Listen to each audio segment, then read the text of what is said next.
Welcome to Make Things That Matter, the podcast where we explore impactful products and the cultures that create them.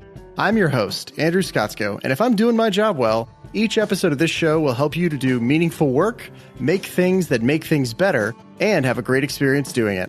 Itamar Gilad is the author of Evidence Guided, which is my favorite book out there on how to practically do product discovery well. Prior to working as an independent product consultant and trainer, Itamar had a long and successful career in product at Google, where, among other things, he led the creation and launch of products that are now used by well over 1 billion people. In this conversation, we explore the GIST approach to product discovery, looking through the origin story of Gmail's tabbed inbox feature to help you see what great product discovery actually looks like in practice.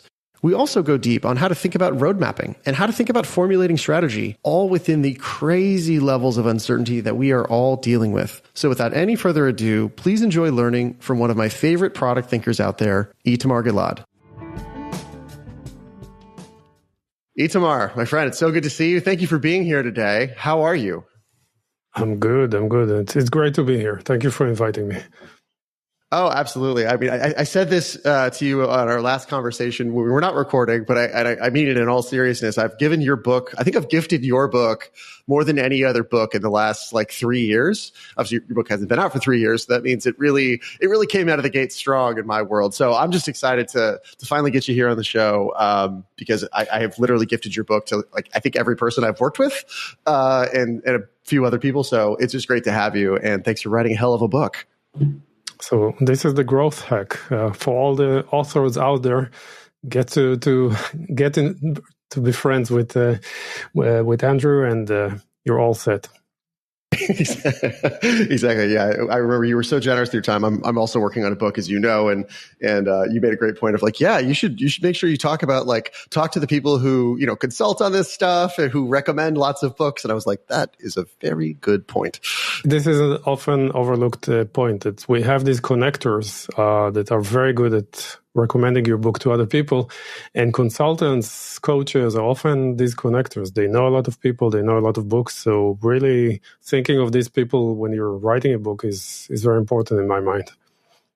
Yeah, no, you totally landed that message for me last week and again today, and so I'm definitely going to keep that in mind as I'm working on my book. But I want to go ahead and one thing I wanted to ask you, I've noticed, because even before you and I had started speaking, in actual live conversations and everything like that, I had read a ton of your material, and one of the things I've noticed about your stuff, relative, at least in my mind, to a lot of the other people out there, you're really good at coming up with catchy frameworks. And encapsulating, big, complicated ideas into really memorable, pithy frameworks. How do you do it? How do you? Because this is such a hack for people who have to communicate a lot, like the leaders and listeners of the show. So talk to me about that. How do you do this? First off, I realized just last year, listening to another famous writer, that frameworks are out of fashion. Now you say models. You create models. Pardon me. This is a nicer way to say framework. It's actually the same thing. And I really think it goes back to my origins as an engineer and a product manager. I like to build stuff. And now that I started consulting and meeting people, I realized they have pains and they have issues. And so I started writing articles, and I trying to divert them to the article, and I realized people don't want to necessarily read 1,500 words to find a solution to their problem. So I felt I need to do something more graphical. So I need to step back, understand what are kind of the core principles, and what can I do to help. And that generated a lot of garbage frameworks or models and a few that people like. And that's just the way I operate. It's just an engineering mindset, I think. Yeah, no, I love that. But I want to get a little more tactical. And I'm also asking this selfishly because, as I said, I'm writing a lot of stuff. But I think I've talked to so many people who they're trying to communicate a strategy or a mental model for something about the company. And this is a real thing. So could you actually tell me a little bit about how do you, what's your actual process for coming up with one of these? I'm wondering, we're going to talk a lot more about the GIST model in a few minutes here. Did that just pop out of your head fully formed as GIST, or was there iterations along the way? Because I feel like I see it and I go, wow, it just came out like that. That's amazing. But I'm imagining there might have been a little more to it. Yeah, I'm trying to go back and think about it. That one I kind of iterated with one of my early clients. A startup here in Barcelona where I live, and I realized that I really was into goals because I came from Google. I understood kind of how they work and why they're so powerful. And I felt like idea prioritization was very strong, and I saw the connection between the two. And then I realized people really like to do the task management, Kanban, etc. So I felt if we could put all of these together into one model, that would be helpful. But then I realized the experimentation part is missing. So I felt we need another middle, in the middle between ideas and tasks, which I called strides. And I showed this to this guy. He's a Spanish, and he said, "What the hell is strides?" I said, it's like you take a step. I said, so call it a step, and that's how it came out to be goals, ideas, steps, and tasks. But the actual framework was kind of buzzing in my mind ever since I worked in Google, when I kind of tried to understand what makes Google different. And you have to, when you think about these large corporations, you have to separate their past, and sometimes that's the golden age, and the reality in the day-to-day. And a lot of Googlers maybe are listening to this and saying, "Yeah, I read your stuff. Doesn't sound like Google today." I know, but if you go back to the DNA, Google was about trying a lot of ideas. If you remember back in the day, they did search, they did advertising, and then they exploded. There was social, and there was all, hundreds of things. It looks like the company lost its bearing. It's like trying everything. But there was a strategy behind it. It was, we are about organizing information. What kind of information is there out there that we can organize and make available on the internet for people? So someone, Paul Buchheit, an engineer, said, I want to import my email into a Google database and make it searchable from a browser. Why not? Go ahead. Someone else said, why don't we organize all the products? So they had something called Frugal initially, and then product search. I remember that. Yeah, and they tried a bunch of stuff, but they had this principle that said, fail fast. Whatever you do, generate the evidence to show us that this is worthwhile. And they had another principle called think big, but start small. They had another principle called let 1,000 flowers bloom. And I felt those are beautiful principles. I want to put all of this in a format, and so many companies can benefit from them. I want really companies to stop obsessing about developing this very rigorous roadmap with the 5 perfect ideas, launch across a timeline, and instead embrace this model of let's try a lot of things. Let's start with the clear goals and a strategy, but then let's try a ton of things. Like Linus Pauling said, the famous biochemist, if you want to have good ideas, you must have many ideas, and what you need to learn is which ones to throw away, because most of them are not good. So Google basically practiced that. So I realized that's kind of the DNA that made Google successful, at least in my...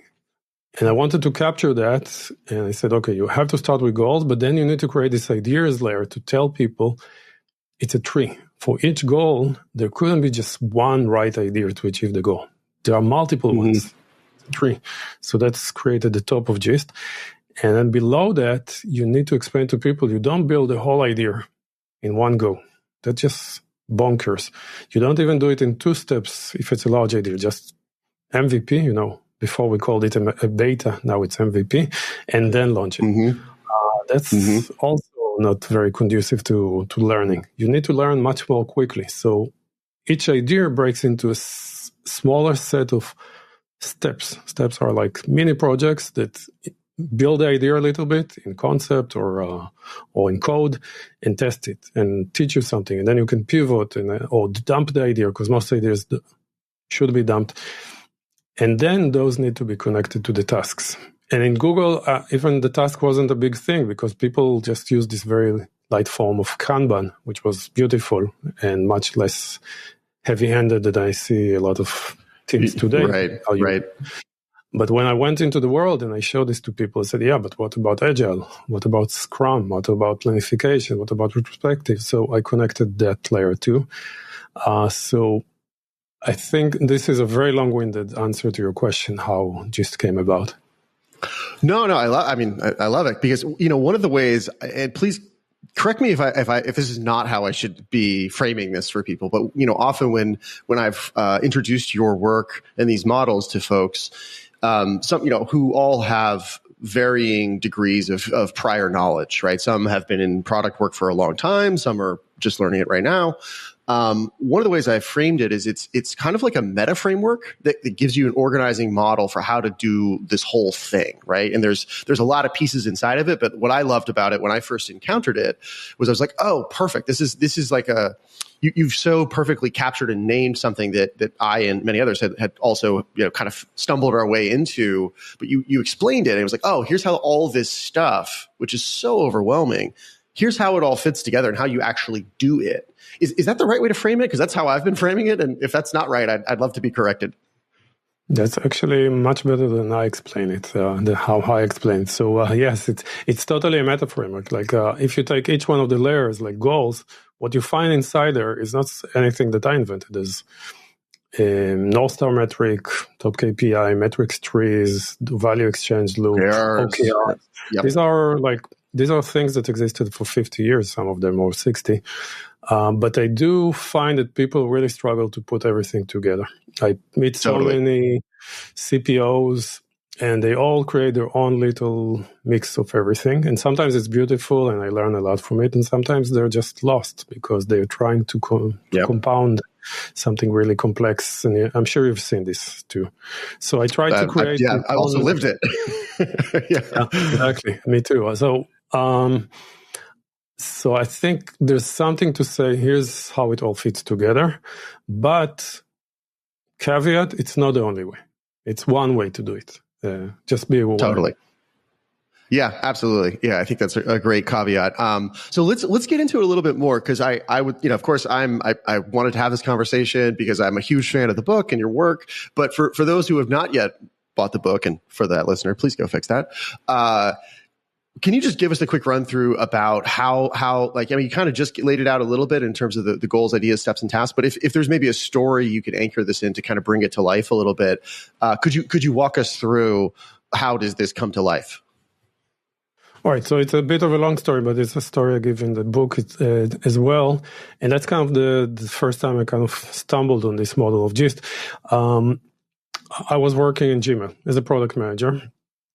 Okay. And where are we in time? Is this like, what year is this? This is like 2010, something like that? This was 2011, 2012.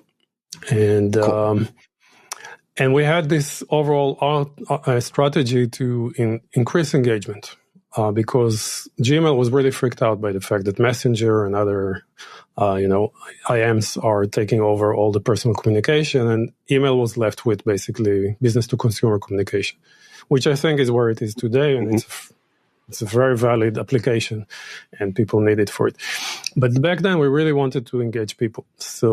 And then we run into this really weird situation. What does it mean, engaging? We can send them a lot of spam or allow a lot of spam coming in. People will open the email more.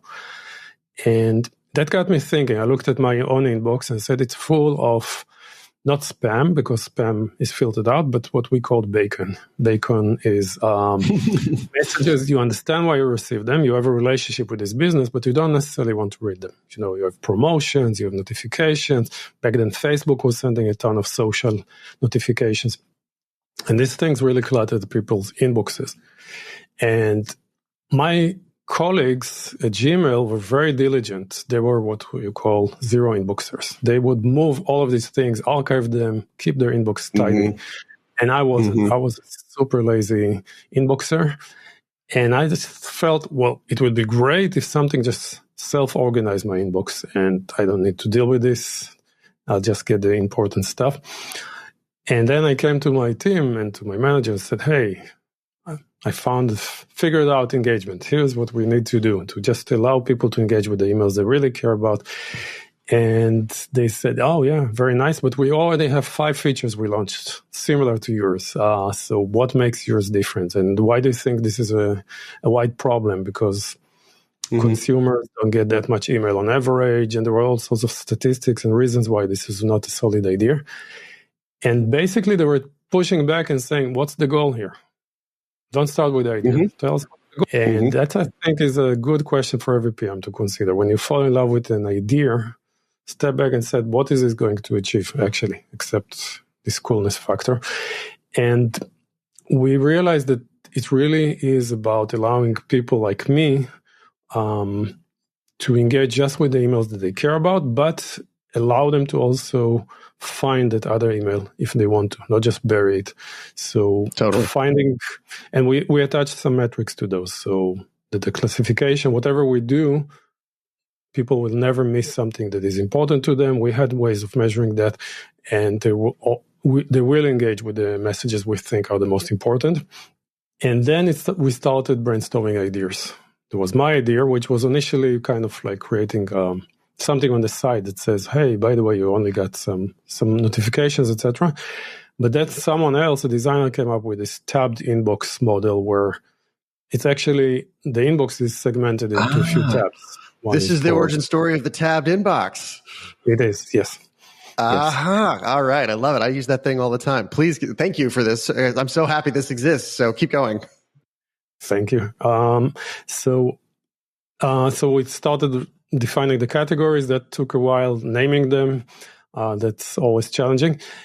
But again, there was a question, how do we know that this is actually a real problem? This idea is worth pursuing, because this is going to be very transformative for a lot of people. Changing the way the inbox behaves is not a small matter. So we did a bunch of things. We did a quantitative analysis, seeing how people manage their inboxes. We found that most consumers are actually extremely passive. They don't manage the inbox. They just let everything pile up. Maybe they read something. Maybe they mark it as unread. But good luck finding it later. So it was just this massive pile of email. And that kind of shocked a lot of the Googlers around me, because how can people live like this? You need to be a zero inboxer. And I told them this concept doesn't. Were people not using search? Like, because I as a Gmail user now, I kind of rely pretty heavily on the tabbed inbox, and then for all those things that I don't know where they are, I just search for it. Is that not what people were doing? It is, and that's the superpower of Gmail. I think that's what saves people. But if they just saw a message, if you just got an important message, chances were that it was buried behind 10 other unimportant messages. They really need to work hard to find those messages. And we saw people in the qualitative part of the research, we saw people with 120,000 unread messages in their inbox, for example. This was ridiculous. So we realized this is a much bigger problem than we thought. And we tried a bunch of ideas. One was about teaching people how to move messages to the right place, etc. But one idea, when we tested it in a usability test, just exploded. Everyone loved it. And that idea was to move the messages automatically into social promotions. And we had another category called notifications back then. And that made, out of 12 people that saw this, 10 were just like, when can I have it? This was saving their lives. They were smiling, they were happy. The other two didn't like it so much because they already knew how to organize their inbox. They didn't have the problem. And I realized later on, throughout the experimentation, that 15%, this same ratio of 10 to 15% of Gmail users already know how to do this. And they usually don't like this feature. So when we launched it, we only launched it to the 85%. But these 15% were all of my colleagues and all of the tech press later on. When we launched it, everyone gave us really lukewarm reviews about this change and said, nothing special here. Gmail just did this thing that is unnecessary. But really, the silent majority loved it. So those were steps. Those were kind of, I didn't call them steps at the time. The data analysis, the qualitative analysis, and then later on we did many more experiments. And we launched this for longitudinal studies for hundreds and hundreds of people, dog food. This was a major change in Gmail, so we had to test it really thoroughly. And as part of that, at one point, my manager told me, this is such a transformative change. We can't just do it on the desktop. We have to do it on mobile as well. Because up to this point, it was just a desktop change. And that was a problem because mobile, part of it was controlled by Gmail, the iOS app, but the Android app was part of the Android team. And these guys had their own agendas and they we couldn't control what they do. So I came to them and I just showed them the evidence. I said, look, we tested this with this many people and everyone's just loving it and it's really a game changer. And that took care of all the convincing I had to do. That showed me the power of evidence. That's why the book is called Evidence Guided. It showed me how important it is to convince people with evidence. It really empowers the weak people against the powerful people in the organization. So we did a co-launch. It took more than a year to develop, and it launched across all Gmail clients. And it was one of the most successful launches. Today, there's more than 1 billion users in Gmail, and today that's the first thing they see. But it wouldn't have been successful unless we did it stepwise and made a lot of changes in the middle and learned a lot. No, I love this story. It's this perfect example. So really quick, I want you to summarize, like you just laid out this whole journey, but can you just, for the listener who's still getting their head around the GIST framework, can you just kind of say, here was the goal, here was the G, the I, the S, and the T, which parts go in which buckets? Yeah, so I started at the I. I started with an idea, which is very common, by the way. But then I was forced to go back to the goal and ask the question, what are we trying to achieve? And the objective there was to allow casual users, passive users, to engage just with the email they want to engage. And there were a set of key results attached to that. And that goal really focused us moving forward. And then we went back to the I and we considered a bunch of ideas for that same goal. One was mine, which had a certain UX and a certain algorithm behind it. Turned out not to be the best. But then another idea that was simpler in many ways, but more powerful, turned out to generate stronger evidence. And we learned this by doing steps. One step was a data analysis to understand how people evaluate, just to see if there's a reason for any of these ideas. Another was to interview them. Another, after that, was to do a series of usability tests. And by the way, when we did the first test of this tabbed inbox, there was no tabbed inbox, really. It was just a facade of HTML, a complete sham. One of our designers cooked it up.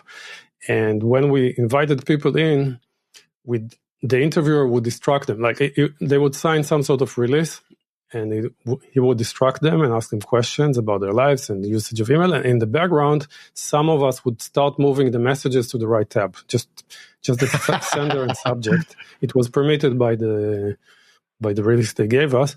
And then he said, all right, I want to show you something. Can you look at this? And then they saw their inbox segmented into the tabs by category. And that's what blew their minds. So that's a Wizard of Oz test, essentially. Yep. Super powerful, really told us a lot. So that's the steps layer. We did a bunch of steps and we went back and forth on the product and improved it until the last step was the launch itself, which was a released stage launch. And then there were the steps, which was, back then I didn't really consider them because my team just was part of the whole thing and jiving. But I realized later on, with a very regimented Scrum team, you need to connect this to sprints. You need to connect this to the rituals. And that's the task layer that wasn't that prominent in this origin story, but it is useful in today's world. Absolutely. No, so thank you so much for laying that out. I think it's really, really helpful just to, again, I think you're so good at kind of helping people get a mental model to organize this big, messy process. And so it's really helpful to kind of categorize things like that. So I want to zoom in really quickly on the middle part of GIST, the ideas and the steps, because the way I think of it is there's sort of this feedback loop between them, right? You have ideas, you rank them, and we can talk about ICE scores here in a second, and then you take some steps, and then you feed that back into the updated ranking and, iterate until something makes sense to really go all the way with. One of the first models of yours that I was introduced to was the confidence meter. And what I loved about it was it actually put down some kind of, external, somewhat objective framework for how to think about confidence. But because talk to me a little bit about ICE scores and where they go sideways in practice for people. All right. So ICE scores stand for impact, confidence, and ease. It's just a way to rank ideas by attributing these three attributes to them, usually in the range of 0 to 10 or 0 to 5 each. Impact is how much is this going to impact our goal. Confidence is how sure are we that we're going to have that impact. And ease is about how easy or hard it is to be. And you should think about it as 10 impact is like the most impactful idea you can ever imagine. It's going to be a game changer. And 10 is the easiest idea you can ever implement, the easiest feature. It's like maybe 2 weeks and it's out there in production. And everything aligns back from that, from 0 to 10. So it's really tempting for people to collect a lot of ideas, I mean hundreds, and try to I-score all of them and then manage this huge list of ideas. And then they do it just once per idea. And that's kind of the prioritization. And from that, it leads into a roadmap. And that's a terrible use of ICE. I mean, if you do this, don't even bother you doing ICE, because most of these initial ICE scores are just based on guesswork. And people don't realize that that's a very weak form of evidence. Just opinions and judgment. Even if you're the most informed and experienced person, it's really almost impossible to say that this idea will have that impact in 6 months when we launch it. So what's important is to use initial ICE to kind of filter out a lot of these ideas and stay with a much smaller working set of candidates, and then do steps and reevaluate ICE. That's what I recommend doing. And every time you have new evidence that kind of supports or refutes the assumptions behind the idea, you can elevate or decrease the impact and the ease and give yourself a slightly higher confidence score. That's the way I recommend thinking of ICE. So that's the most common mistake, is doing it just once and over-relying on the ICE score to construct your roadmap. We'll go to roadmaps in a second, but I want to actually emphasize one thing and ask a clarifying question. So the part I want to emphasize is the repeated nature, the iterative nature, right? As you said, don't just rank it on an ICE score and then go straight to like a roadmap. You're throwing out the whole entire point of experimentation. So I just want to underline that triply. The thing I also wanted to kind of emphasize and ask you to clarify, you said right there at the end, which was that, you use the steps to refute or support the assumptions under the ideas, which I think is a really subtle but important distinction between refuting or supporting an idea and the assumptions under it. And I'd love you to unpack that a little bit, because I think there's something really key there. So yeah, first off, GIST is a discovery framework. Marty Kagan gave us this term, product discovery. It's really useful. So if you're confused, it's a product discovery method. And one of the contributions of Marty Kagan is that he lists these 4 types of assumptions or risks that exist in every idea. One is the value risk, that customers actually don't need this, or there's no desire to have this. The second is feasibility risk. It might be very hard, or we might not have the technology. Usability risk. It might be very hard for them to use it, or it may not fit with their lives. And the fourth is business viability risk. So it might not actually contribute to our business goals, or maybe even compete with one of our existing ideas, or project, which is a wonderful way to kill an idea. Even if it's a great idea, the VP responsible for that product will kill it for you. You can be sure of it. So that's another risk we need to be aware of and factor for. So, and under each one of these categories, you can list a bunch of assumptions.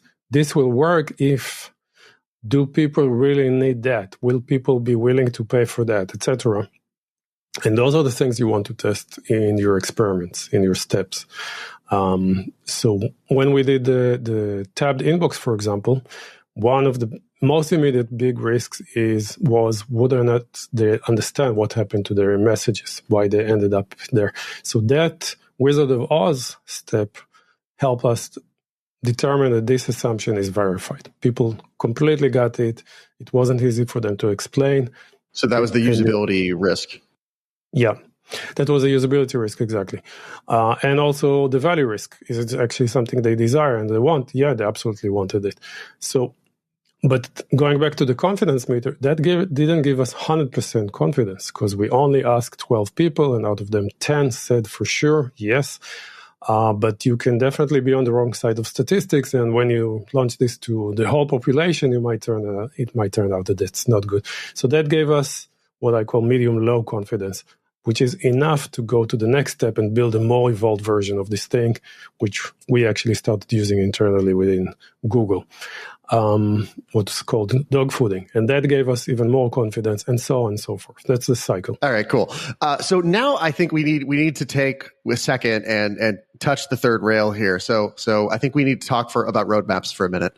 It's a topic that is so divisive and all these things, but how when we think inside the world of this meta framework around GIST and how do you recommend folks think about roadmaps? Where does that fit in all of this?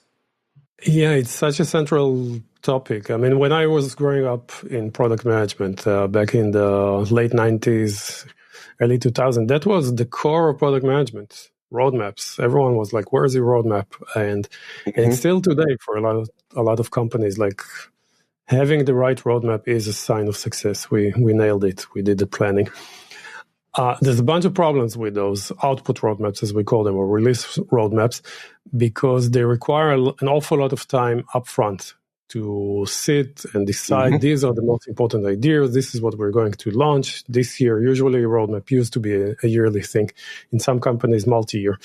So just deciding was a huge political endeavor. Let's be honest. Oh, yeah.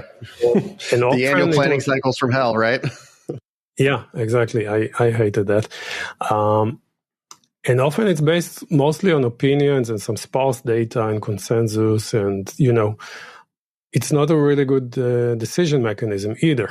Although we might feel confident about it, and often people don't. Like they come out of the decision exhausted. Yeah, we decided on this, but I don't trust this plan so much, this roadmap. But let's go with it. So it's a tough process. But then when you look at how good the roadmap is at predicting the future, how much are we able to follow the roadmap, it's abysmal. We're always late. We're missing deadlines constantly. We're dropping launches all of a sudden, or something pops out of the blue and we are going to do this for this customer. So we're not very good at following the plan. And even worse, if you look and do a backwards analysis of how well the roadmaps are helping the business, how well they're helping the user experience, it's really hard to show any difference. It's still growing at the same rate, and those must-have features turn out to be not that must-have. So I think I understand the reasoning behind roadmaps. It gives a sense of certainty. It gives a sense that the product organization is working towards something. In some companies, like a contract between the business and the product, to keep them accountable. And it's sometimes used as a sales tool towards customers. By Q3, we're going to launch this feature exactly. Really impressive. But we really have to ask the meta question, is it worthwhile? Is it helping our business? Is it helping our customers using this process? And also, what's the alternative? And the alternative is there are two alternatives basically on the table that I'm aware of. And you may enlighten me, and maybe there are others. There's what's called outcomes roadmap, or pure outcomes roadmaps, which is what I'm in support of. And there's the now, next, later roadmaps, which are kind of middle of the road and are subject to interpretation. They can be outcomes based, they can be output based. They're kind of what they are trying to do is shorten the horizon. They're saying we're going to commit for the now, the next quarter, and then after that we're less committal. There's the next and the later phases, and for those we're not going to commit. We're going to do the things required to know for sure. And there's parts I like about this, and there's parts that I like less. And I think it's really tempting to subvert the now, next, later into output now, output later, output next and later. So I can talk about, if you want, to the outcomes roadmaps. And yeah, please, because just a comment on that. That basically matches what I see as well. I was sitting here trying to think of, is there anything else I see out there? And the only other thing I can really, that I've seen other than, let's just call them pure output roadmaps, which we're not such a fan of. Then we have outcome roadmaps, and then we have now, next, later, which is somewhere in between. The only other thing I've really seen, I think, is there really isn't, and this is really only, I've really only seen this in early startups, is there really is no roadmap, and they're just a goal, and we're just going really hard at the goal, and we have an idea of what we're doing, but that's kind of implicitly, like it's sort of implicitly doing an outcome roadmap anyway. You just haven't laid it out in that structure. But yeah, I'd love to hear you talk about how you think about it in terms of the outcome roadmaps. Yeah, I think you nailed it on the head. I think we should all think like startups. We should start from the end goal. What is the outcome? What is the change we're trying to achieve? And then work backwards to build a stage plan that leads us there. And with some honesty, not just with fiction and hopeful thinking.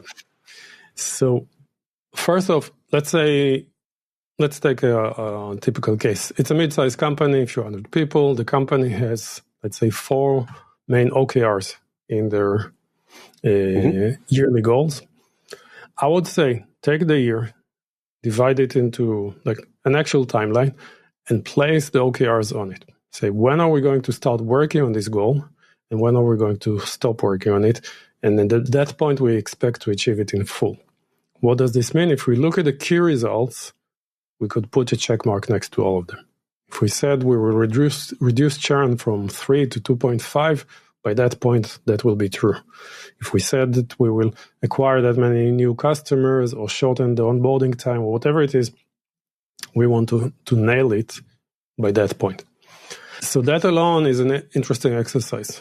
You need to think not which projects are we going to build and how we align headcounts, but which achievements, which goals are we going to do, and how we're going to allocate resources for those. And it's a bit more tricky for the CFO and the CTO to do this, but I think it's just as reliable as the output roadmap in a sense, which means it will slip too, but at least we're working towards our goals, not towards theoretical bets that will achieve the goals. And that's the key difference. So let's say you place your 4 or 5 OKRs on a timeline. Now you have something to go to the rest of the company and said, everyone, coalesce around this. We need to achieve this. Product marketing, product management, product development, everyone, we need to achieve this. Think how you're going to get there. Now we can deconstruct each one of those because we really want to see what's the work that goes into it. So usually there are 4 stages or steps in each goal. The first one is research, exploratory research, which is often the case when we have a goal which we don't understand enough. We don't know how we may achieve it. We don't know what's possible. We don't know what are the key challenges underlying it or opportunities. So it's worthwhile allotting some time. Say, let's take 3 weeks to interview customers, to observe the competitors, to look at technology, to do some proof of concepts, and come up with a bunch of ideas, essentially. That's what we want to generate from the research phase.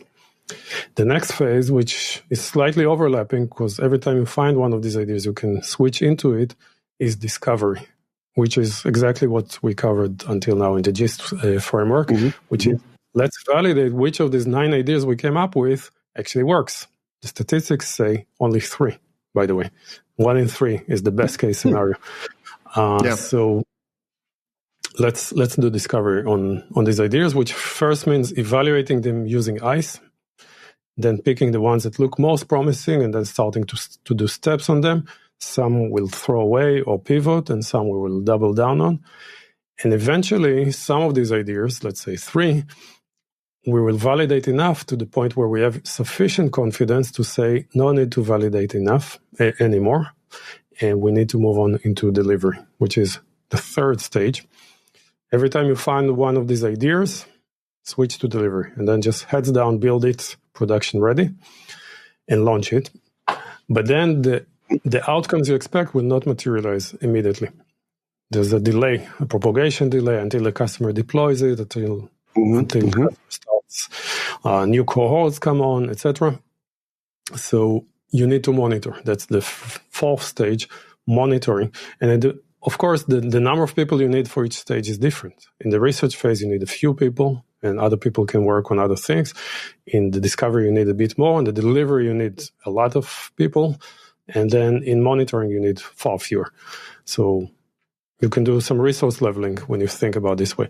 If you map out these 4 stages and time box each one, even if you don't know which ideas will be the winners, but you guesstimate it will take 3 months to build those, and it will take a month and a half to discover which ones, and it will take 3 weeks to do research, and the propagation delay will take a few more weeks. You have more or less a plan, a roadmap of sorts, which I feel is much more honest than what we have today.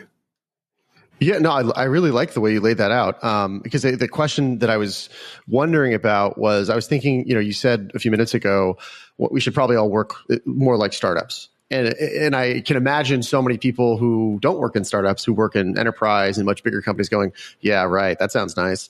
And they're thinking about like, yeah, but then how do I deal with like the planning, right? Because there is budgeting and resourcing and all of this stuff. And it seems like you were just starting to touch on that a little bit with like the exploratory research. And I know you have an article talking about multiple strategic tracks, but I was wondering if you could kind of zoom out, if we could zoom out a level here and talk about how that flows into this.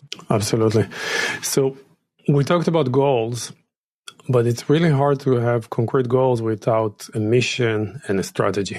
I mean, there needs to be this overarching framework on top of all of this that says this is the direction. This is our part in the world. This is what we're trying, the value we're going to create. This is the piece of the territory we're going to carve for ourselves.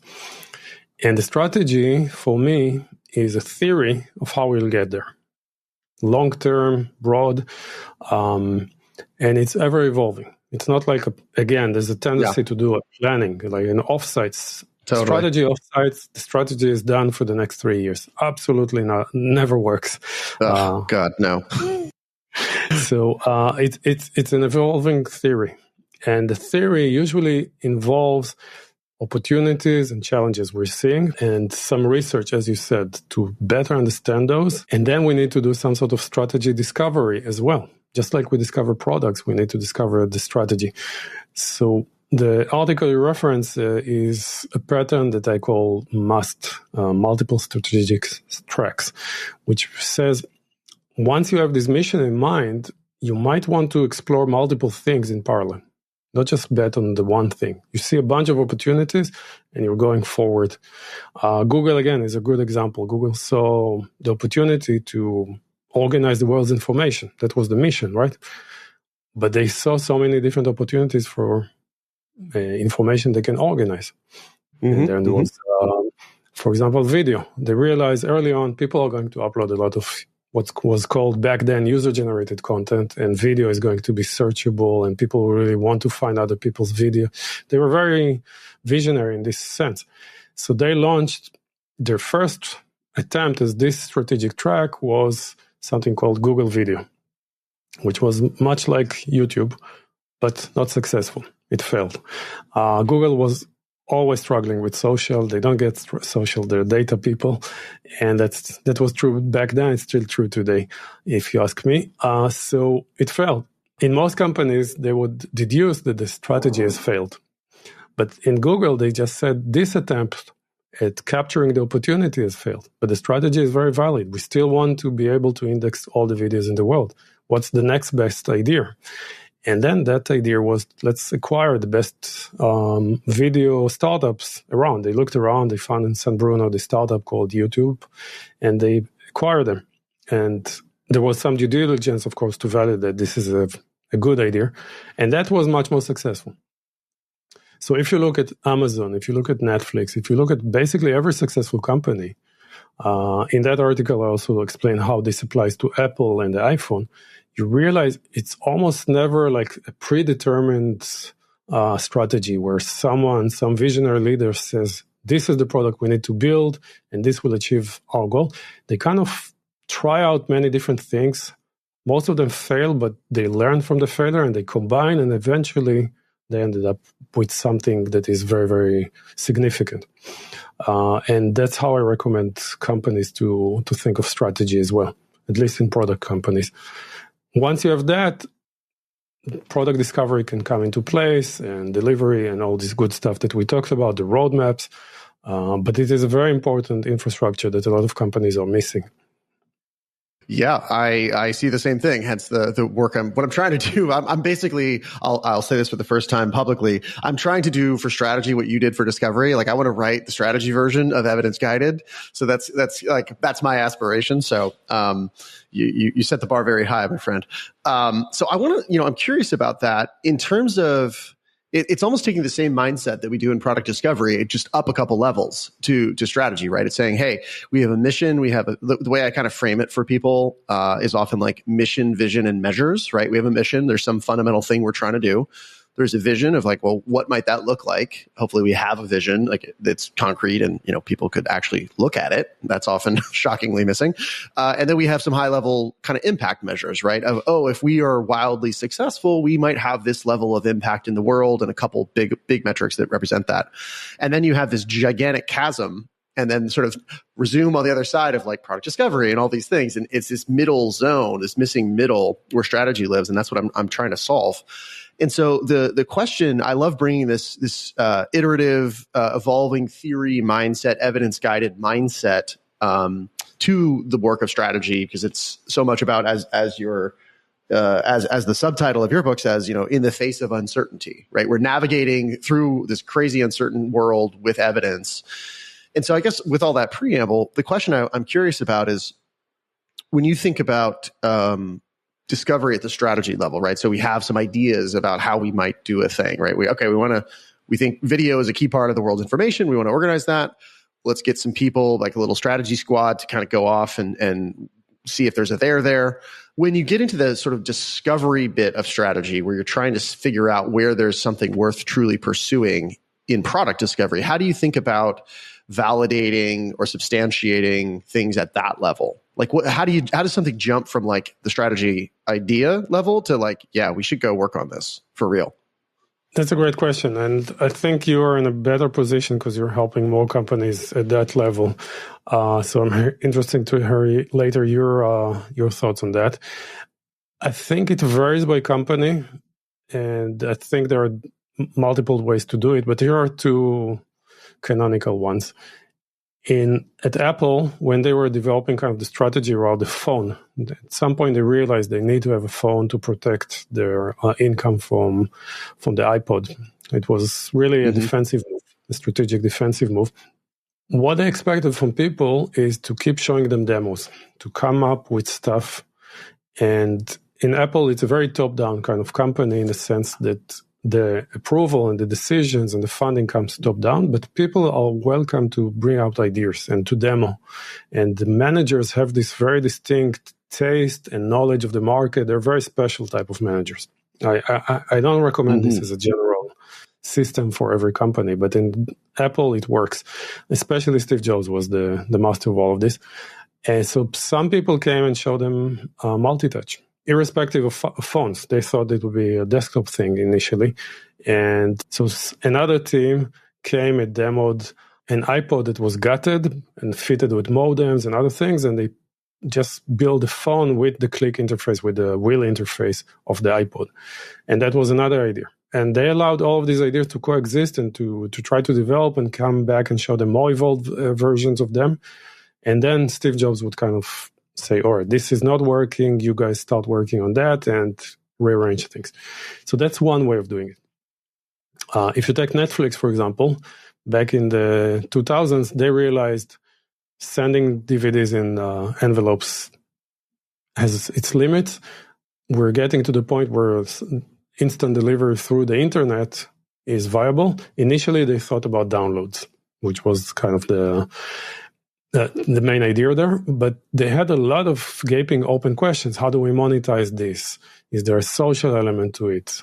What's the user experience? If you follow Gibson Biddle, Gib, he has a whole set of articles that explain that part of Netflix. What they created is a set of swim lanes, which were teams that got a little bit of budget, some metrics, exactly as you said. These are your success metrics. One team was about finding what's the best business model. So they tried advertising, they tried pay-per-view, and they also tried all-you-can-eat. And they found that that's the thing that works. How did they find it before the thing was launched? Through experimentation, through different ways of evaluating data and testing. Another team tried social. Turned out the social element of sharing videos between people was not strong, this swim lane was cut. And so on and so forth. And eventually all of this converged into this very beautiful and successful video streaming product in 2007. So absolutely, there's different ways to move forward and to discover. And you need to involve real product people, like senior usually, real teams, real data analysts, not just managers sitting in the room. You need to actually create a kernel team that will develop the idea. And once the idea is mature enough, it will turn into a bigger and bigger project offer. Often the mistake is to start from the big project and say, well, for sure, we need this huge SaaS system or this huge video streaming service. 500 people start working on it concurrently. Huge mistake, because this project is doomed to begin with. If you start from a kernel team that's just testing the assumptions and then developing an MVP, and that evolves, much higher chances that you will end up with your big strategic move. No, I really like that. And one of the things that as you're talking, is becoming very clear to me that you and I are both really emphasizing is the iterative nature of this sort of thing, right? You know, we talked about in product discovery, hey, don't just like slap an ICE score on it and throw it on a roadmap and that's just being linear, right? The iterative nature of updating your assumptions and getting new evidence and updating your assumptions and that cycle, the cyclical nature of the work is what I'm trying to say. And that's actually very similar to how I see it. I'm still trying to crack the model, not the framework. But the one of the things that is very clear to me that I'm stressing heavily is the cyclical nature, right? I think it's such an anti-pattern that like, oh, we're going to have all the executives go to an offsite and they're going to cook up the 18-month strategy and then we'll come back in 18 months. It's like, oh God, that is such a recipe for waste, basically. It's like, that is just going to, I mean, you might get lucky, but like most of the time that's not going to work. And I think we need a better method. And the main one that I'm seeing is the need for this to be an evolving theory, as you said, a cyclical, it's a strategy cycle. It's not a strategy process that's one and done. Exactly. Gib explains that they had these rotating meetings with every one of these swim lanes, including him and some senior leaders and the CEO. And the team just would explain what they achieved, how are they doing, and then they will adjust the funding for each swim lane based on that. And that's exactly what we're kind of doing with Steps. We're kind of evaluating multiple ideas, and then we're kind of pivoting or shutting down or investing less in some ideas and investing more in other ones. So it's exactly the same pattern. You can use the confidence meter as well. It works also for strategy development, but just on a much larger scale, and it takes longer to develop your strategic ideas. Yeah, that's a really good point, that the steps are a little bit longer. Yeah. The other thing that I've really seen is the experience of strategy and the fundamental challenges you're dealing with change as the company evolves in stage. So, for example, a lot of early startup folks look at Gib Biddle's, his series there, which is great, and they can't really. It's hard to relate to if you're like a young startup. It's so big. It's much better suited for a larger, more mature organization. And so there's often this question that I hear people ask of like, well, is strategy even really necessary at the early stages of a startup, right? And I was like, absolutely it is. But we have a whole generation of people who they heard execution is all that matters and this sort of thing. And of course, execution matters profoundly. But I think of it as strategy is a force multiplier on execution. And it sort of sets the ceiling on how much value you can create. And then execution determines how far, how high you actually get. And so when I think about it in that context, it's almost like if we use the multiple strategic tracks idea, in those swim lanes, each of those swim lanes typically is almost like a big bet or a pillar. It's often called like a strategic pillar. And to me, a startup is basically just one strategic pillar. Like your whole company is just one big strategic bet. And hopefully it's a good one. But I'm trying to emphasize, I'm trying to make explicit that strategy does matter. It's just you have a different challenge at the startup stage. Does this whole bet make any sense? And hopefully you get to product market fit and there's something there and you can start to scale. And then once you reach product market fit and you're scaling, now you have a different challenge, which is not so much, is there anything here? It's now a focusing challenge of, we have so many opportunities to expand this. How do we, not drown in opportunity? Okay, that was really long-winded, but I'll stop there.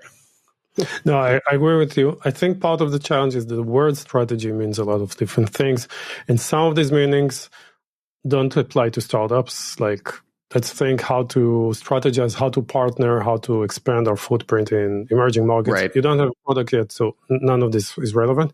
And some of them, which are the ones that I think us product people think about, like how do we find the next big thing, the next big product market fit, the startup is involved in getting from 0 to 1, from that to that.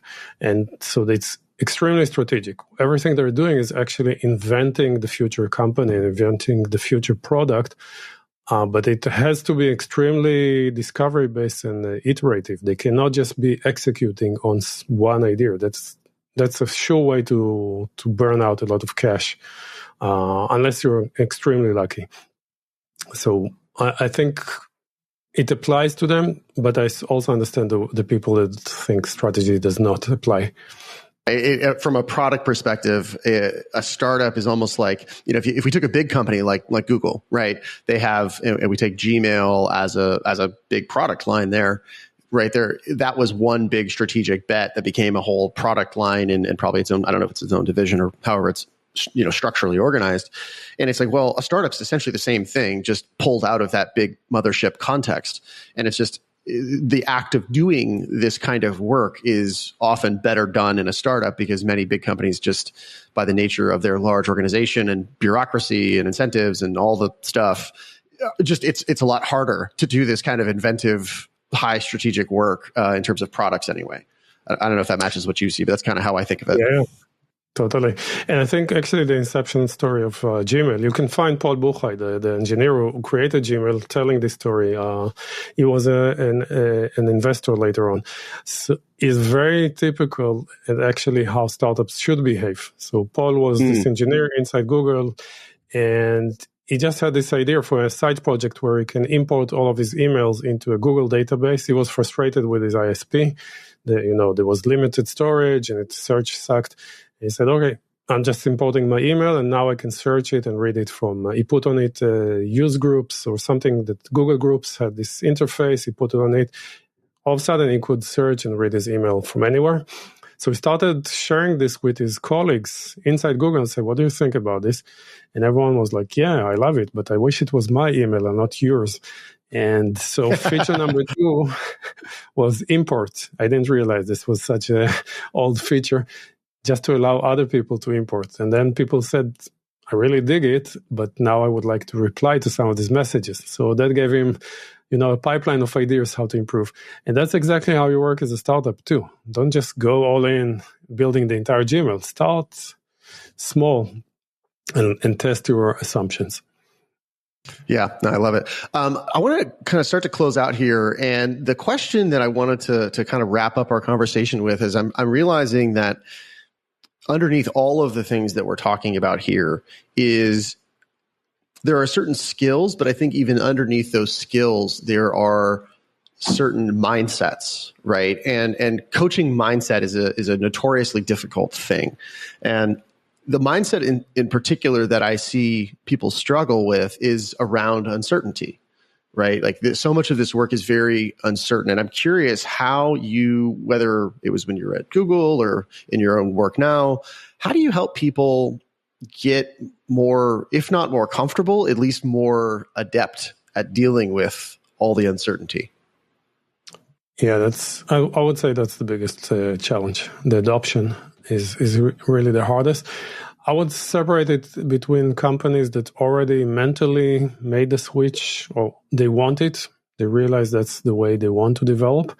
They're still struggling with actually going through the motions of doing it. There's still this instinct to just lean into execution and drive for faster launches, and is still ingrained in all of us. And then there's the companies that still are kind of on the fence. They're not sure. Companies that completely don't want it usually don't talk to me, so I don't have a solution for them. For the companies who are on the fence, I suggest to do some analysis of their past performance to just see objectively how did past roadmaps work for them, these big launches they were so committed to. What were some of the sources of the failure? It wasn't just execution. Don't let any manager tell you that we failed with this big project because of execution. Mostly it's because there was no need for it, or it was of low value for the company or for the customers. And really ask themselves how much of their engineering resources that are super expensive are they wasting? If the statistics are right, at least 50%, and often much more than that. You're just sending people to build the wrong things, but you're projecting this with this air of certainty. And you're actually it's a recipe for waste, as you said before. For the companies who are already there but are struggling, I suggest to change the incentives, move away from all incentives tied to output, try to remove output roadmaps, and try to do incremental changes. Not to switch from 0 to 1, all of a sudden we're fully on discovery and everything, but to adopt Kaizen, like the principle of continuous improvement. Last month we managed to do 2 experiments. Let's try to do 4 next month.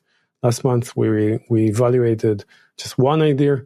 Next time let's try to evaluate 5, etc. Just up. There's a set of metrics that I give in the book about what you should look for. Just try to push yourself, nudge yourself to do more and more until it becomes much more natural to you, and you remove a lot of the barriers as you're trying to deal with these challenges.